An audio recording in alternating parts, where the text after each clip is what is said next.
Un groupe compact de manifestants, violemment projetés à terre par ce canon à eau. Dans les rues de Jérusalem hier soir, de nouveaux affrontements ont éclaté entre forces de l'ordre et opposants au régime. Ils étaient quelques milliers postés devant la résidence du Premier ministre, poings liés sous les fenêtres de Benyamin Netanyahou pour réclamer une nouvelle fois sa démission. On s'installe ici. On veut le changement. On ne veut pas de dictateur. Nous voulons seulement rester ici en paix et obtenir un changement.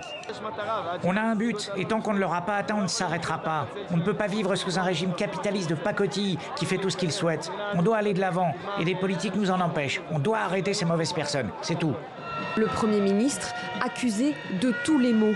D'abord, sa gestion de la crise du coronavirus, tant au niveau sanitaire qu'économique. Le nombre de contaminations est reparti à la hausse depuis le déconfinement. Israël compte désormais plus de 49 000 cas.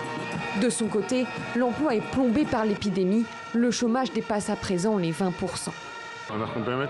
On est confronté à une épidémie qu'on ne peut pas nier. On a un gouvernement défaillant avec un Premier ministre défaillant, fourbe et menteur. On ne peut pas accepter ça.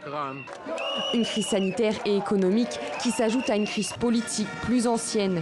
Benyamin Netanyahou est au cœur d'un procès inculpé pour corruption, fraude et abus de confiance dans 3 affaires. L'issue de ce procès historique est encore incertaine.